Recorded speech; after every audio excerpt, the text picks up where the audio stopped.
আল্লাহ বলে এই দুনিয়ায় আমি রব্বুল আলামিন আমার বান্দাদের মধ্যে কর্ম আমি আল্লাহ নিজে বন্টন করে থাকি। এটা কোরআনের আয়াত। আল্লাহ বলছে আমি বন্টন করি, আমি বন্টন করি, নাইলে কেউর পক্ষে সম্ভব না। আল্লাহ এই প্রখর রৌদ্রের মধ্যে কেউ কাজ করে, প্রচন্ড আগুনের মধ্যে কেউ কাজ করে। সিমেন্ট ফ্যাক্টরিতে গিয়ে দেখেন, রড ফ্যাক্টরিতে গিয়ে দেখেন। আমি একবার চুন ফ্যাক্টরিতে গেছি, চুন বানায় যে, ওইখানে দেখছি ছাতক সিলেট, এই যে মানুষে পানের লগে চুন খায় যে, এটি আল্লাহু আকবার, আমার কাছে মনে হচ্ছে এটা জাহান্নামের টুকরা। আগুন কাকে বলে? এত তীব্র প্রখর আগুন। ওইখানে মনে করেন ওই বিল্ডিংটা আমার এখান থেকে মানে গরমের হাট লাগতেছে, আমি পারতেছি না আগাইতে, অথচ ওইখানে দাঁড়াইয়া দেখছি কর্মচারীরা বড় বড় লোহার আংটার মতো এগুলো দিয়ে দিয়া পাথর এগুলো লাড়তেছে আরামসে, হেতে কথাও কয়, তিড়েও লাড়ে, মানে অথচ আগুনটা কি আগুন, জাহান্নামের আগুনের মতো। কিন্তু তার ধৈর্য কুলাইলো কেমন?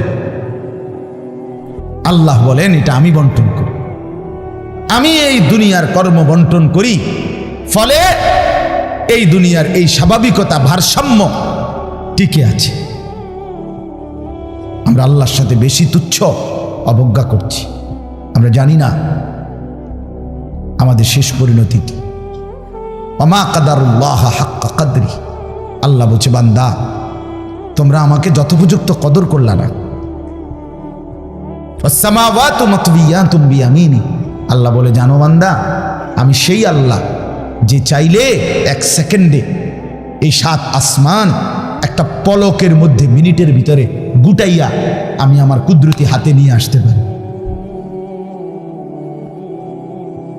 তুমি কোন নেতার উপরে ভরসা করে অহংকারী করছো? কিসের উপরে? তোমার এই বিল্ডিং না, তোমার এই টাইলস, তোমার এই 5 তারার ফাইলিং, তোমার এই ইঞ্জিনিয়ারের নিশ্চয়তা, আপনার এই সয়েল টেস্ট রিপোর্ট, এটার উপরে ভরসা করে আপনি অহংকার করছেন না? স্বামী বিদেশ, এ কারণে মা বোন বাজারে ঘুরছেন না? বাস্তবাদের ছেলেরা, তোমাদের বাবা কিছু টাকা রোজগার করছে, এই কারণে জিন্দেগি এভাবে ফেলে দিলা। এক ওয়াক্ত নামাজ পড়তে মন চায় না, তাহলে আল্লাহ লাগবে না বন্ধু? না, মালিক লাগবে না? সোজা কথা, অনুভূতি জাগা দরকার দোস্ত, বিবেক জাগা দরকার। বলেন সারা দিনে মোবাইল টিপে জিন্দেগির কি অর্জন হচ্ছে? জীবনটা আমাদেরকে কি পরিমাণ হায়াতের সময় আমাদের নিচ্ছে। আহা যুবক, যদি বুঝতেই হবে বাপ, ও চিরেই বুঝবেন, ও চিরেই বুঝবেন। এই প্রযুক্তি আগে ছিল না, আগামী দিনে থাকবে না। ফেসবুক থাকবে না, ইউটিউব থাকবে, যেহেতু আগে ছিল না, সামনেও থাকবে না। কত প্রযুক্তি তো নাই। ফিতাওয়ালা সেই ক্যাসেট এখন নাই। তখন কি ফিতাওয়ালা ক্যাসেটওয়ালারা ভবিষ্যৎবাণী করছিল যে এটা আর থাকবে না? পাতলা পাতলা যে সিডি, এগুলো তো এখন নাই। তখন কি ওই সিডিওয়ালারা ভবিষ্যৎবাণী করছিল যে এগুলো থাকবে না? এটাও থাকবে। ওয়াখলুকুকুম মা লা তা'লামুন, কুরআনুল কারীমে আছে আল্লাহ তাআলা বলেন ওয়াল খাইলা ওয়াল বিগালা ওয়াল হামিরা লিতারকাবুহা ওয়া জিনা, আমি আল্লাহ তাআলা গাধা, ঘোড়া, খচ্চর তোমাদের যানবাহনের জন্য দিয়েছি। মজার কথা হলো এরপরে আল্লাহ বলছে এরপরে আমি অচিরেই সামনে আরো অনেক কিছু বানাবো, সৃষ্টি করতে থাকবো যা তোমরা জানো না। মুফাসসিরিনে কেরাম বলে এই কথাটাই প্রমাণ করে কোরআনের যে পৃথিবীর কোনো আধুনিকতাই এখানে শেষ হবে না, এর চাইতে আবার আগে বাড়বে, আরো সামনে হবে। বুঝেন নাই কথাটা? আধুনিকতা এখানে শেষ, এখানে শেষ, বরঞ্চ ইসরাফিলের ফু পর্যন্ত উৎকর্ষ আধুনিকতা বাড়বে, আরো আসবে। আসবে, আরো আসবে, আরো আসবে। আর কি হইতে পারে আপনি দেখবেন।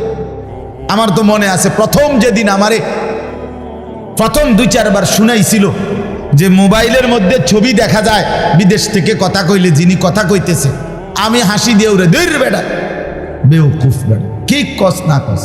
কিন্তু পরে দেখলাম এটা একটা ডায়লবাগ। এখন তো এটা কোলের বাচ্চাও বোঝে তার আব্বুর ছবি দেখা যাইতেছে বিদেশ থেকে, ঠিক কি না বলে? এটা কি কেউ ভাবছিল তখন?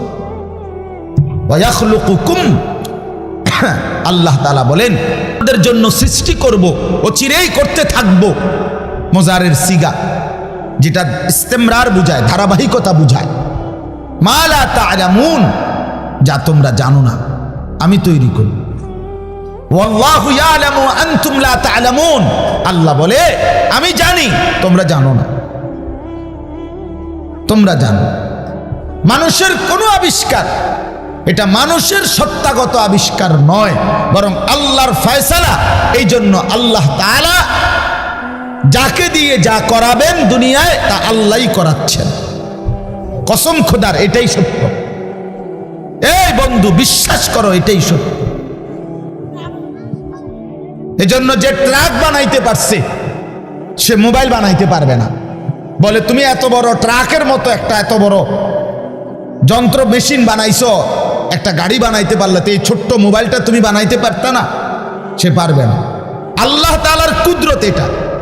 কোরআনে আল্লাহ বলছেন নাহনু কাসামনা বাইনাহুম মাঈশাতাহুম ফিল হায়াতিদ দুনিয়া। আল্লাহ বলে এই দুনিয়ায় আমি রব্বুল আলামিন আমার বান্দাদের মধ্যে কর্ম আমি আল্লাহ নিজে বন্টন করে থাকি। এটা কোরআনের আয়াত। আল্লাহ বলছে আমি বন্টন করি, আমি বন্টন করি, নাইলে কেউর পক্ষে সম্ভব না। আল্লাহ এই প্রখর রৌদ্রের মধ্যে কেউ কাজ করে, প্রচন্ড আগুনের মধ্যে কেউ কাজ করে। সিমেন্ট ফ্যাক্টরিতে গিয়ে দেখেন, রড ফ্যাক্টরিতে গিয়ে দেখেন। আমি একবার চুন ফ্যাক্টরিতে গেছি, চুন বানায় যে, ওইখানে দেখছি ছাতক সিলেট, এই যে মানুষে পানের লগে চুন খায় যে, এটি আল্লাহু আকবার, আমার কাছে মনে হচ্ছে এটা জাহান্নামের টুকরা। আগুন কাকে বলে? এত তীব্র প্রখর আগুন। ওইখানে মনে করেন ওই বিল্ডিংটা আমার এখান থেকেই মানে গরমের হাট লাগতেছে, আমি পারতেছি না আগাইতে। অথচ ওইখানে দাঁড়াইয়া দেখছি কর্মচারীরা বড় বড় লোহার আংটার মতো এগুলো দিয়ে দিয়া পাথর এগুলো লাড়তেছে, আরামসে হেতে কথাও কয়, তিড়েও লাড়ে, মানে অথচ আগুনটা কি আগুন, জাহান্নামের আগুনের মতো। কিন্তু তার ধৈর্য কুলাইলো কেমন? আল্লাহ বলেন এটা আমি বন্টন করি, আমি এই দুনিয়ার কর্ম বন্টন করি। ফলে এই দুনিয়ার এই স্বাভাবিকতা ভারসাম্য টিকে আছে। ওয়াজআলুকুম খুলাফা আল আরদ। বন্ধু আল্লাহ বলছেন আমি আল্লাহ আমার জমিনের মধ্যে তোমাদেরকে আমার প্রতিনিধি হিসাবে বসবাসের ব্যবস্থা করছি, এটা আমি করছি।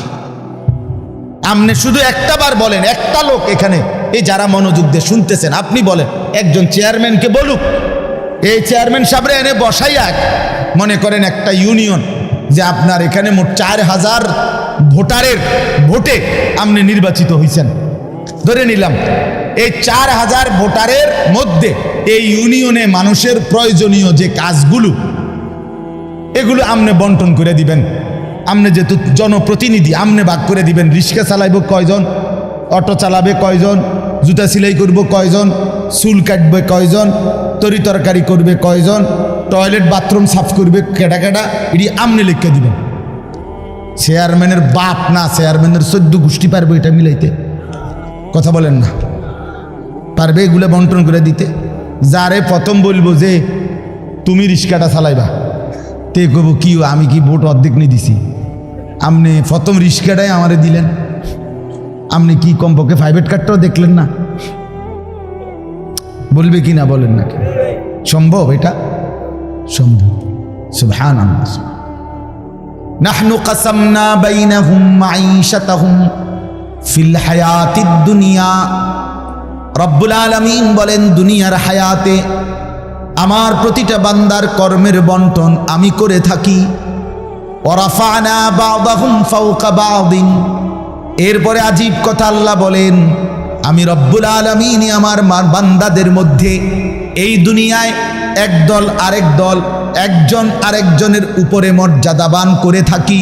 ফলে লিয়াত্তাখিযা বা'দুহুম বা'দান সুখরিয়া, ফলে আমার বান্দারা একে অপর থেকে নিজেদের প্রয়োজনীয় কাজগুলো আদায় করতে পারে। সুবহানাল্লাহ। আল্লাহ বলেন, আমি মাথায় ঢুকাইছি, তুই রিক্সা চালা, এই প্যাসেঞ্জার তোর সিটের উপরে বসে, সে বসে থাকবে, তুই চালাবি। আল্লাহ বলেন, এটা এই যে একজন দুইজনই মানুষ, এটাও মানুষ ওইটাও মানুষ।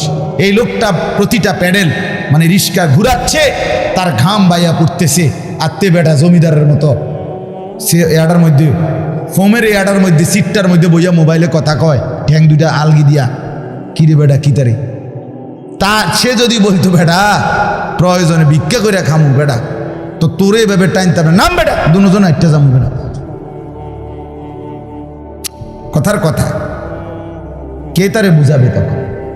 কিন্তু আল্লাহ তাআলা বলেন, আমি আমার এই বান্দাদের মধ্যে বুঝাইছি, একজন ড্রাইভার, একজন প্যাসেঞ্জার, একজন বিক্রেতা, একজন ক্রেতা, একজন সারাটা দিন মেহনত। আহা বন্ধু, আমি তো অনেকবার, আমি ঢাকা যখন পড়ালেখা করছি কত সময় তাকায় দেখছি, এই যে গার্মেন্টস মিল ফ্যাক্টরির শ্রমিকরা, ছেলে মেয়েগুলো কি পরিমাণ মানবেতর জিন্দেগি। তারা এই 8 ঘন্টা 10 ঘন্টা ওভার টাইম করে ডিউটি শেষ করে ছোট্ট ছোট্ট খুপড়ির মতো কোন রকম জিন্দেগির জীবনটা তারা কষ্ট করে চালায়। অল্প কয়টা টাকা বেতন পায়, বেতনটার জন্য কত সময় কত আন্দোলন করতে হয় তাদেরকে। এই সামান্য কয়টা টাকা দিয়ে তারা জীবনটা নির্বাহ করে বছরের পর বছর, অথচ তাদের সেই কষ্টের মেহনতের পরিশ্রমের পণ্যটা বিক্রি করে মালিক ও পক্ষ কোটি কোটি টাকার রাজপ্রাসাদে আলিশান বিত্ত বৈভবের মধ্যে উল্লাস করছে। আল্লাহ বলেন, বান্দা এই যে ব্যবধান, এটা আমি করছি, এটা আমার ফয়সালা, আমার ইচ্ছা। আমি যাকে মন চাই ধনী বানাই, আমি যাকে মন চাই গরিব বানাই, আমি যাকে মন চাই সম্পদের প্রাচুর্য বাড়িয়ে দেই, আমি যাকে মন চাই সম্পদ কমিয়ে দেই। আমার বান্দা, এটা তোমার দুনিয়াবি কোনো শিক্ষা, দুনিয়াবি কোনো যোগ্যতা, শারীরিক কোনো দক্ষতা, তোমার মেধার কোনো বিচক্ষণতা নয়, কসম আল্লাহর নয়। যুবক, প্রতারিত হইও না বন্ধু, প্রতারিত হইও না। তোমার মতো সুখী সচ্ছল ছিল, বাবার সম্পদ ছিল, চাকরি ছিল, বাবা বিদেশ ছিল, এরকম হাজারো সন্তান আজকে উদ্বাস্তু শরণার্থী শিবিরে, শরণার্থীর মতো মানবেতর জীবন ফিলিস্তিনে, রোহিঙ্গাতে, সিরিয়াতে, ইরাকে মুসলমানের লক্ষ কোটি সন্তান রোহিঙ্গার আরে শরণার্থী উদ্বাস্তু হিসাবে মানবেতর জীবন যাপন করছে। এদেরও ফ্যামিলি ছিল, এদেরও মা ছিল, এদেরও বাবা ছিল, এদেরও ব্যাংক ব্যালেন্স ছিল, এদেরও হাস্যোজ্জ্বল চেহারা ছিল। বরং আমাদের চাইতে আরবের মানুষের চেহারা লক্ষ কোটি গুণ বেশি সুন্দর। বন্ধু আমার, কি রঙে, আমার কথা শেষ, আমি বেশি আর বাড়াবো না। কি পাইয়া আজকে আমাদের সন্তানদের হালাত আমি বুঝি না। আরে বন্ধু, কি গুপ্তধন পাইয়া গেলা, কোন জমিদারি পাইয়া গেলা, যে জমিদারির কারণে আল্লাহকে এভাবে ভুলে গেলা? কারণটা কি? মুসলমানের বাবারা এভাবে ভুলে গেলেন কেন? মুসলমানের মারা এভাবে বপর্দায় বেপর্দায় নামে গেলেন কেন? মুসলমানের বোনেরা এইভাবে অসভ্যতায় নেমে গেল কেন? হায়া কোথায়, লজ্জা কোথায়, শরম কোথায়? আল্লাহকে এভাবে ভুলে গেলেন কেন?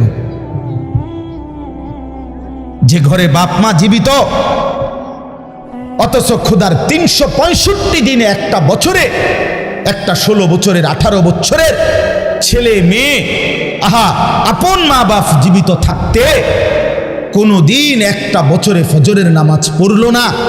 এত বড় জানোয়ার মুসলমানের ঘরে ঘুমায় কেন? বলে, এত বড় অসভ্য এক মুসলমান বাবা মা এই সময় এত বড় নাফরমান নিয়ে এই ঘরে জীবন চলছে কেন? কারণটা কি? আল্লাহকে এভাবে ছেড়ে দিলেন কেন? আখেরাত এভাবে ভুলে গেলেন কেন? কি ব্যাপারটা কি?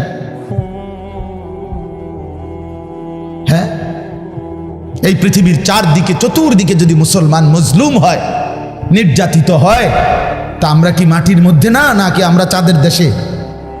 আমরা মাটিতে থাকি না উপরে থাকি? তো তো এই জন্য যুবক ভাই, নষ্ট হইও না বাপ, নষ্ট হইও না। এই বন্ধুর কথা মনে রাখো, আমরা মূর্খ না। আলহামদুলিল্লাহ, পড়ালেখা আমরাও করছি, জেনারেল লাইনেও পড়ালেখা করছি, মাদ্রাসার লাইনেও পড়ালেখা করছি। শতভাগ আস্থা নিয়েই বলতেছি, বুঝ নিয়েই বলতেছি। আমি কুমিল্লা ভিক্টোরিয়া কলেজ থেকে মাস্টার্স পাস করছি, আলহামদুলিল্লাহ। সরকারি আলিয়া মাদ্রাসা থেকে টাইটেল কামিল পাস করছি, কওমি মাদ্রাসা থেকে দাওরায়ে হাদিস পাস করছি। কাজে বুঝেই কইতেছি, বুঝেই বলতেছি। ইংরেজিও পুরা পড়ছি, আরবিও পুরা পড়ছি। এই জন্য বিজ্ঞান সায়েন্স বিভাগ থেকে দাখিল পাস করছি, এসএসসি। আমি বন্ধু বুঝাইতে চাচ্ছি এই কথাটা অহংকারের জন্য বা ফুটাঙ্গিরির জন্য না, এই বাস্তবতাটা বুঝানো। এই দুনিয়ার এই সবটা মিলাইয়া আজকে যে কয়জন অভিভাবক আছেন অথবা যে কয়জন যুবক ভাই আছেন, দোস্ত, আমরা আল্লাহর সাথে বেশি বাড়াবাড়ি করছি। আমরা আল্লাহর সাথে বেশি তুচ্ছ অবজ্ঞা করছি। আমরা জানি না আমাদের শেষ পরিণতিটি। ওমা কাদারুল্লাহ হাক্কা কদরি, আল্লাহ বলছে, বান্দা তোমরা আমাকে যথোপযুক্ত কদর করলা না। ওয়াসসামাওয়াতু মাতবিয়াতুম বিয়ামিনি, আল্লাহ বলে, জানো বান্দা, আমি সেই আল্লাহ যে চাইলে এক সেকেন্ডে এই 7 আসমান একটা পলকের মধ্যে, মিনিটের ভিতরে গুটাইয়া আমি আমার কুদরতি হাতে নিয়ে আসতে পারি। তুমি কোন নেতার উপরে ভরসা করে অহংকারী করছো? কিসের উপরে? তোমার এই বিল্ডিং না, তোমার এই টাইলস, তোমার এই 5 তলার ফাইলিং, তোমার এই ইঞ্জিনিয়ারের নিশ্চয়তা, আপনার এই সয়েল টেস্ট রিপোর্ট, এটার উপরে ভরসা করে আপনি অহংকার করছেন না? স্বামী বিদেশ, এ কারণে মা বোন বাজারে ঘুরছেন না? বাস্তবাদের ছেলেরা, তোমাদের বাবা কিছু টাকা রোজগার করছে, এই কারণে জিন্দেগি এভাবে ফেলে দিলা। এক ওয়াক্ত নামাজ পড়তে মন চায় না, তাহলে আল্লাহ লাগবে না বন্ধু? না, মালিক লাগবে না? আল্লাহকে লাগবে না? তাই আজকে যারা এশার নামাজ পড়ো নাই, কেন পড়লা না? এই হাইওয়ান, পড়লা না কেন? এই হারামি, পড়লা না কেন? সারাদিনে এক ওয়াক্ত নামাজ পড়ো নাই যে, তোমার চাইতে নিকৃষ্ট মানুষ, নির্লজ্জ মানুষ আর কে হইতে পারে? মুসলমানের ঘরে জন্ম নিয়ে এক মুসলমান মায়ের পবিত্র দুধ এক টানা 2টা বছর খেয়ে এত নিকৃষ্ট মানুষ হয় কেমন? এত নিকৃষ্ট মুসলমান হয় কেমনে মিয়া? এত সভ্য মুসলমানের রক্ত এত বেদামি হবে কেন? অনুভূতি এভাবে মরে যাবে কেন? এই জন্য আমি আপনাদের সামনে কোরআনুল কারীমের যে আয়াতটা পড়ছি, সূরা আলে ইমরানের 102 নম্বর আয়াত, আল্লাহ তাআলা বলছেন, ইয়া আইয়ুহাল্লাযীনা আমানুত্তাকুল্লাহা হাক্কা তুকাতিহ, হে ঈমানদারগণ, হে মুসলমানরা, মুমিনরা, তোমরা আমার, আল্লাহ বলছে 89 বার কোরআনুল কারীমের মধ্যে আল্লাহ তাআলা, একবার দুইবার না দোস্ত, হে ঈমানদারগণ, হে আমার মুমিন বান্দা, এই কথা বলে আল্লাহ 89, 8 9, 89 বার আল্লাহ কোরআনে ডাক দিয়েছেন। বলছে, তুমি আমার বান্দা, তুমি মুমিন, তোমারে আমি জান্নাত দেব। বান্দা, তোমারে আমি জান্নাত দিতে চাই, বিশ্বাস করো, তোমার জন্যই জান্নাত, কোনো বেঈমানের জন্য জান্নাত না। ঈমানবিহীন কেউ জান্নাতে যাবে না। পৃথিবীর সমস্ত ভালো কাজ যদি কোনো বেঈমান করে তবুও সে জান্নাতি হবে। গোটা পৃথিবীটাও যদি কেউ মালিক হইয়া দান করে দেয়, এত বড় মহানুভব, কিন্তু সে বেঈমান, ইমান হীরা হারা, কালেমা হারা, সে কশ্চিন কালেও পরকালীন মুক্তি পাবেন। ইমান এইসা সম্পদ, ইমান এতনা দামি জিনিস, এতটা দামি সম্পদ। ইমানবিহীন গোটা পৃথিবীর কিছুরই কোনো মূল্য নেই।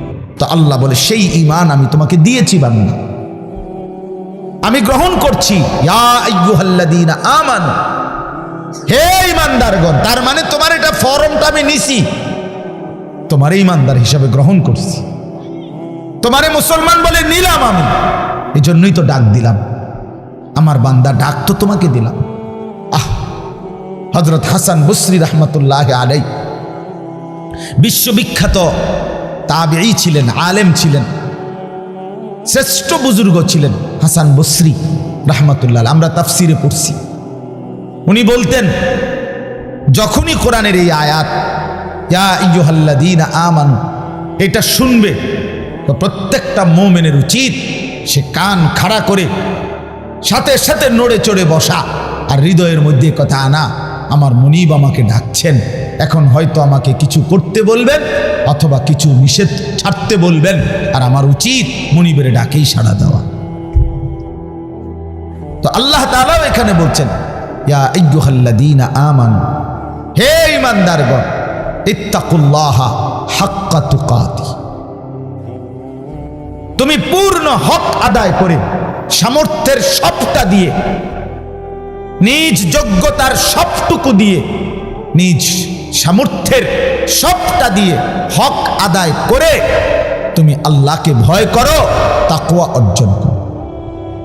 আখিরাত খামখেয়ালি করো না, আল্লাহর হুকুম মানাটাকে খামখেয়ালি করো না, নয়সয় মনে করো না, জোরাতালি মনে করো না। হাক্কা তুকাতি, একেবারে হক আদায় করে আল্লাহকে ভয় করো। এই কথাটা যে আল্লাহ কোরআনে বন্ধু কতবার বলছে, বারবার বারবার বারবার। ইয়া আইয়ুহাল্লাযীনা আমানুত্তাকুল্লাহা ওয়া কুলু কাওলান সাদীদা, এই যে আল্লাহ বলছে ইয়া আইয়ুহাল্লাযীনা আমানুত্তাকুল্লাহা ওয়া কুনু মা'আস সাদিকিন, এই যে আল্লাহ বলছে ইয়া আইয়ুহাল্লাযীনা আমানুত্তাকুল্লাহা ওয়াল তানজুর নাফসুম মা কদ্দামাত লিগাদ ওয়াত্তাকুল্লাহ, এই যে আল্লাহ বলছে ইয়া আইয়ুহান নাসুত্তাকু রাব্বাকুম আল্লাযী খালাকাকুম মিন নাফসিন ওয়াহিদা, এই যে আল্লাহ বলছে ইয়া আইয়ুহান নাসুত্তাকু রাব্বাকুম ইন্না জালজালাতাস সাআতি শাইউন আযীম, এই যে আল্লাহ বলছেন বারবার বারবার বারবার। আল্লাহ বলছে হে ঈমানদার মুমিন বান্দা আমার, তুমি অন্যদের মতো না, তুমি হিন্দু না, তুমি বৌদ্ধ না, তুমি ইহুদি না, তুমি খ্রিস্টান না, তুমি নাস্তিক না, তুমি মুরতাদ না, তুমি বেঈমান না, তুমি আমার মুমিন বান্দা, তুমি আমার ঈমানদার বান্দা। তুমি আর 10 জনের মতো না। ভাত আমি সবাইকে খাওয়াবো, সেজদার তৌফিক আমি সবাইকে দেব না। বউ বাচ্চা, স্ত্রী সন্তান, সংসার, বাড়ি গাড়ি, ক্ষমতা, এটা তো আমি আল্লাহ বেঈমানকেও দিচ্ছি, বেশি দিচ্ছি। কিন্তু আল্লাহ বলেন মুমিন তোমাকে আমি জান্নাত দেব, জান্নাত, জান্নাত দেব, জান্নাত দেব। ঈমানদার জান্নাত এক পলক দেখবে। হাদিসের মধ্যে আছে আল্লাহর নবী সাল্লাল্লাহু আলাইহি ওয়াসাল্লাম বলেন পুরাটা হায়াত যেই বান্দা, যেই মুমিন দুঃখ কষ্ট আর যন্ত্রণায় কাটাইছে, কোনোদিন 1 সেকেন্ডের জন্য সুখ পায় নাই, কিন্তু 1 মুহূর্তের জন্য আল্লাহর নাফরমানি করে নাই, খোদার কসম আল্লাহর নবী বলেন বন্ধু হাসরের ময়দানে আল্লাহ তার সেই অনুগত বান্দাকে, হুকুম মাননেওয়ালা মুমিন যে কোনোদিন সুখ পায় নাই, দুনিয়ায় আনন্দ পায় নাই, দুঃখ আর যন্ত্রণা। আমার একজন নিকটাত্মীয় আছে আমার এই হায়াতে, আমার ঘনিষ্ঠ আপনজন, আমার এই হায়াতে, আমার এই 20-25 বছরের ভিতরে আমি কোনোদিন তার সুখের কথা খুব কমই শুনছি।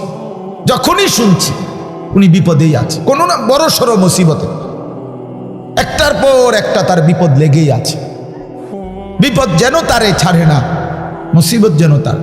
আমি তার জন্য নিজে উমরা করছি, কত সময় কত দোয়া আমার সেই আপনজনের জন্য আমি করি, কিন্তু আমার কাছে মনে হয় আমার মালিকের ফয়সালা এটা যে মুসিবত তাকে ছাড়ে না, বিপদ তাকে ছাড়ে না। আল্লাহর নবী সাল্লাল্লাহু আলাইহি ওয়াসাল্লাম বলেন, এই প্রচন্ড মুসিবতের ভিতরেও আমার হুকুমটা মেনে যে আখিরাতে গেল, আল্লাহ তাআলা ফেরেশতাকে বলবে আমার এই বান্দাকে জান্নাতের চারদিকটা একবার ঘুরাইয়া জান্নাতের দরজা বরাবর একটু দাঁড় করাইয়া আবার নিয়ে আসো। কসম আল্লাহর, এটা হাদিস। ওই জীবনভর দুঃখ কষ্টে আল্লাহর হুকুম মেনে গেছে, সেই লোকটাকে চারদিকে ঘুরাইয়া জান্নাতের দরজার কাছে 1 মিনিটের জন্য ফেরেশতা দাঁড় করাবে। জান্নাতের একটা মিষ্টি বাতাস 1 সেকেন্ডের জন্য তার কলিজাটার মধ্যে এসে লাগবে ভিতর থেকে। এইবার লোকটাকে আল্লাহ রসুল বলেন, আল্লাহর সামনে যখন আনা হবে, আল্লাহ তাআলা জিজ্ঞেস করবে, আমার বান্দা জীবনটা বুঝি দুঃখ আর কষ্টেই কাটাইছো না? কসম আল্লাহর হাদিসে আছে, ওই বান্দা বলবে, মাওলা বলেন কি মাওলা, জীবনে দুঃখ কি জিনিস আমি তো কখনোই দেখি নাই। আল্লাহর কসম, রসুল বলছে মুমিন ওই 1 সেকেন্ডের জান্নাতের বাতাস তার 70 বছরের দুঃখ ভুলায় দেয়, মুসিবত ভুলায়। এজন্য বন্ধু চালাক মনে করেন না, সিটার বাটপার যারা, হ্যাঁ আমনে চালাক, আমরা বেকুব, জি না, আমরা ভাত খাইয়া বড় হয়েছি। আমি বন ফানি চা দিয়া ভিজাইয়া খাইয়া বড় হয়েছি না। যুবক তোমরা যারা নামাজ পড়ো না আর সারাদিন নারীর ছবি আর নর্তকীর নাচ গান আর এই ফালতু জিন্দিগি, সমবয়সীদের সাথে আড্ডার মাস্তানি আর এই সদর বদর, তুমি চালাক বেটা। হ্যাঁ আমি বেওকুফ। কেন বেওকুফ হবো আমি? তুমি যা খাইয়া বড় হইছ আমি তো তা খাইয়েই বড় হইছি। এই মাটি আলো বাতাসে যদি তুমি বড় হও, তো আমি কি মাটির তলে বড় হইছি? বুঝবো না কেন? বুঝি না কেন? কি বেশি বুঝ জ্বালাইছো তুমি? আপনারা যারা সুদ খান, ঘুষ খান, হারাম খান, আপনাদের যাদের অবৈধ উপার্জন, আপনাদের যাদের স্ত্রী বেপর্দা, আপনাদের যাদের মেয়ে বেপর্দা, আপনাদের যাদের ঘরে রঙিন টেলিভিশনে নাচ গান নর্তকীর ছবি সারা বছরের পর বছর চলে, আপনারা মোটেই চালাক না, আপনারা বেওকুফ, আপনাদের ফ্যামিলিও বেওকুফ। মিয়া আহাম্মক, মিয়া আপনি ধরা খাইছেন, মিয়া হেরে গেছেন, মিয়া হেরে গেছেন, জীবনের কাছে হেরে গেছেন, আখিরাতের সামনে হেরে গেছেন, কবরের সামনে হেরে গেছেন। আপনি সামান্য দুনিয়ার লেগা, অথচ এই দুনিয়া নেককাররাও ভোগ করে কিনা বলেন না কেন? নামাজ চললে ফাঙ্গাস মাছের যে স্বাদ, বেনামাজিরও এই স্বাদ। বেনামাজি যেটারে টাইলস কয়, নামাজি এটারে টাইলস কয়, এতে কোনো মাটি কয় না। তাহলে আপনি আহামরি কি দুনিয়া ভোগ করলেন বলেন? কি জন্য আখিরাত ছেড়ে দিলেন? আল্লাহ আমাদেরকে বুঝার তৌফিক দান করে। অতএব বাপ, আমার কথা একটু শক্ত, পরে মনে মনে কইবেন যে এরকম 2-1 থায়ে হুজুরদের মধ্যে কিছু থাকি, কি করবেন?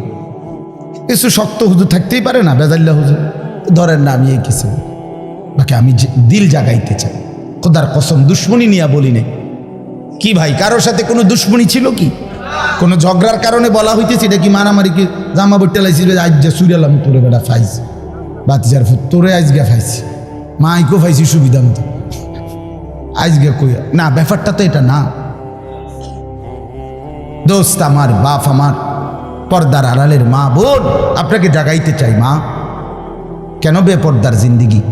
যে নারী তার ইজ্জতের কদর বোঝে না, যে নারী তার পর্দার কদর বোঝে না, যে নারী তার সতীত্বের সম্ভ্রমের কদর বোঝে না, খোদার কসম সে নারী না,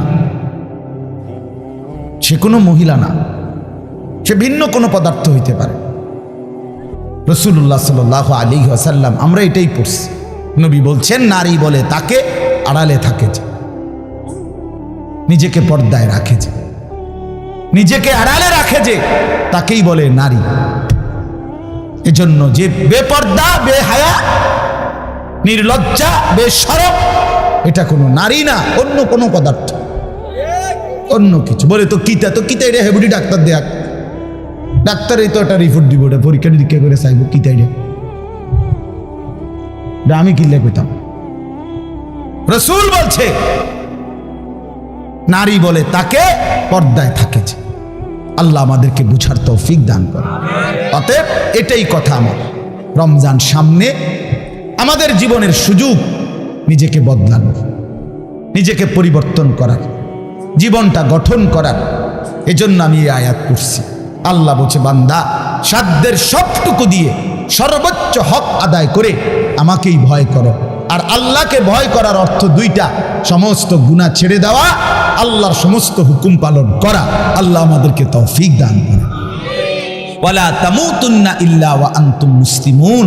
এবং আল্লাহ তাআলা সাথে সাথে বললেন বান্দা দুনিয়া, কথাটা খেয়াল করেন, এই শেষ কথাটা আল্লাহ বলছে বান্দা, আমি আবারও বলছি বান্দা দেখো দুনিয়া কিন্তু পার হইবা, দুনিয়া অনুগত অবাধ্য, ইমানদার নাফরমান, আদেশ পালনকারী অমান্যকারী, দুনিয়া কিন্তু প্রত্যেককেই আমি ভোগ করতে দেই সুখ, স্বাচ্ছন্দ্য, আনন্দ, ফুর্তি, স্বস্তি, উল্লাস। হ্যাঁ, এই দুনিয়া উপভোগ, এটা কিন্তু আমি নাফরমানকেও দেই বান্দা, এটা আমার নিজাম, আমি দেব। কিন্তু বান্দা ওই কবর থেকে নিয়ে আখেরাত, পরকালে সেখানে যদি সুখ মিলতে হয়, স্বস্তি মিলতে হয়, স্বাচ্ছন্দ্য মিলতে হয়, তৃপ্তি মিলতে হয়, উল্লাস পেতে হয়, আল্লাহ বলছে বান্দা বিশ্বাস করো, আমি তোমার অনুরোধ করছি বান্দা, পূর্ণ মুসলমান না হয়ে, আমার অনুগত না হয়ে, আমার গোলামি না করে কবরে আইসো না, মৃত্যুবরণ কইরো না। এই সুখ ওইখানে মিলবে না, এই সুখ ওইখানে কি হবে না। এখানে আমি অনুগত অবাধ্য উভয়কেই দুনিয়া ভোগ করতে দেই, কিন্তু কবরে দেব না, আখিরাতে দেব না, হাসরের মাঠে দেব না। সেখানে শুধুই উইদ্দাত লিল মুত্তাকিন, জান্নাত বানানোই হয়েছে মুত্তাকিদের জন্য, আখিরাতের সুখ বানানোই হয়েছে আদাত্তু লিইবাদিয়াস সালিহিন, আল্লাহ বলছে আমার নেক বান্দাদের জন্য। অতএব আমার বক্তব্য এটাই, রমজানকে কদর করেন, রমজানটাকে সামনে নিয়ে প্রত্যেকটা নারী পুরুষ, ছেলেরা, নওজোয়ানরা, বাবারা গুনাহমুক্ত একটা জীবন গড়ার সিদ্ধান্ত নেন। চুরি, ডাকাতি, জিনা, ব্যভিচার, সুদ, ঘুষ, মদ, জুয়া, বেহায়া, বেপর্দার জিন্দিগি থামায় দেন। যুবক থেমে যাও, বাপ থামো ভাইয়া, অনুরোধ করছি, এক ভাই বললাম থেমে যাও, অসভ্যতার এই জিন্দিগি ছাড়ো, বেনামাজির এই জিন্দিগি ছাড়ো, সারাদিন নারী নিয়ে আর মোবাইল নিয়ে পড়ে থাকা এই জিন্দিগি ছাড়ো। মা বোনরা আপনারা যারা খোদার 11টা মাস বাজারে বাজারে ঘুরছেন, মার্কেটে গেছেন, কতবার গেছেন, ও মা বোন, আল্লাহর দোহাই, এক ভাই বললাম কমপক্ষে রমজানটাকে কদর করেন, একটা মাসকে সম্মান করেন আল্লাহর দিকে চাইয়া। রমজানটাকে বাজারে মার্কেটে এই জুতা, শাড়ি, গহনা, এই ফালতু জিনিসের জন্য খোদার এত বড় রমজানকে কোরবান করে দিয়েন, নষ্ট করে দিয়েন, বরবাদ করে দিয়েন না মা বোন। এটা অনেক বড় সীমালঙ্ঘন, অনেক বড় সীমালঙ্ঘন। আল্লাহ তাআলা বলছেন বান্দা আমি এত বেশি সুযোগ দিছিলাম রমজানে, রহমত, মাগফিরাত, নাজাতে, কোনো মূল্যায়ন করলা না। এই জন্য রমজানের লাস্টে জিব্রাইল পাঠাইয়া নবীজিকে আল্লাহ জানায় দিছে, জিব্রাইল গাও বলে আসো আমার বন্ধুকে, বন্ধু আপনার যেই উম্মত এত বড় রমজান পেয়েও কদর করে নাই, গুনাহ মাফ করায় নাই, তার উপরে আমি আল্লাহর লানত। জিব্রাইল আয়েশা বলছে নবী আমি জিব্রাইলেরও লানত, নবীজি বলছে আমিন, জিব্রাইল আমি মুহাম্মদেরও লানত। তোর উরফে আল্লাহরও গজব, তোর উরফে ফেরেশতাদেরও লানত, তোর উপরে রাসূলুল্লাহরও লানত, অভিশাপ, অভিশাপ। এজন্য ইয়া বাগিয়াল খাইরে আকবিল, ইয়া বাগিয়াশ শাররে আকসির, এই শেষ কথা। নবী সাল্লাল্লাহু আলাইহি সাল্লাম বলে রমজানের রাতে প্রত্যেক প্রত্যেক দিন সারাদিন রমজানে ফেরেশতা ডাকে, হে নেক কাজের আগ্রহীরা এগিয়ে আসো, হে গুনাহের কাজের আগ্রহীরা এবার তো থামো, এটা থামো, এটা রমজান, এটা রমজান। যুবক, এটা রমজান। মোবাইলটা আর খুলল না, নারীর ছবি আর দেখো না, বেনামাজি জিন্দিগি আর রাইখো না। আমরা প্রত্যেকে নিয়ত করি ইনশাআল্লাহ। আল্লাহ বলেন ইনশাআল্লাহ। আল্লাহ তাআলা তৌফিক দান করেন। আমার বাপ, আর 5টা মিনিট আমার একটু কথা আপনাদের কাছে আমার মেহেরবানি করে অনুরোধ। আমি ব্যক্তিগতভাবে খুব লম্বা সময় বলতে পারবো না, কিন্তু আপনাদের কাছে আমার অনুরোধ, এই দেবিদ্দার দারুল উলুম মাদ্রাসা অনেক প্রাচীন। হযরত মাওলানা আবু তাহের সাহেব, উনি আমাদের অনেক মুরব্বী, অনেক মুরব্বী। মূলত ওনার সম্মান জানাইতে গিয়েই আলহামদুলিল্লাহ আমি চেষ্টা করি এই মাহফিলটাতে আসতে।